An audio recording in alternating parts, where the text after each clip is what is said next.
Okay, it's very likely that you are spending tonight preparing for your Comp 1 exam tomorrow morning.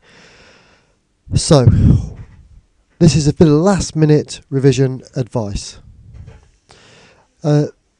First of all, don't panic. Go back over those programming tasks you've had. Think about what Section C questions you might be asked.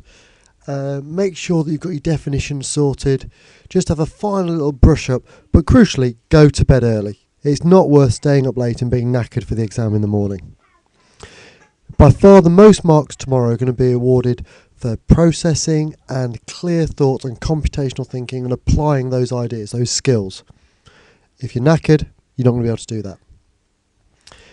Tomorrow, make sure you leave plenty of time for Section D. That's where there's loads of marks. Obviously, you're going to try and get 100% in the Section B. Obviously, you're going to try and answer the questions in Section A as well as you can. Section C, hopefully you'll get more or less full marks because you know your programming theory and you've studied the code really well. So Section D is where, there's the real differentiators probably. Leave plenty of time for it. It says 55 minutes. I would say give it at least an hour. I would possibly advise you not to leave it till last. But if you're going to do that, you need to be pretty strict at leaving yourself time for the other sections. Do not give up. Sometimes you look at a Section D question, it's not what anyone has ever thought about, a bit like the Fibonacci last year, and you just go, oh, I can't do this. I've never seen this before. They will not give you anything that is impossible. It might be different to what any of us have predicted, but it will still be possible. Give it a go. Work out how you can mine the marks.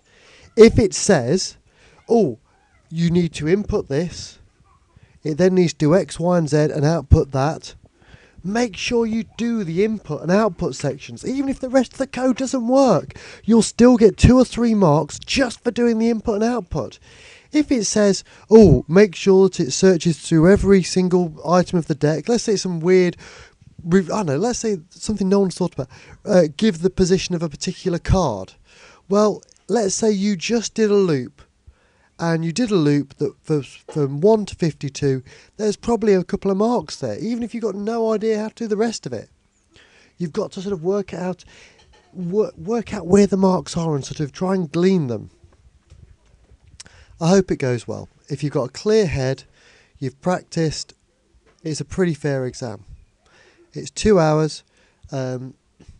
Most exam rooms allow you to take some sweets in a clear plastic bag. I advise you to do that so you don't start getting low on blood sugar halfway through.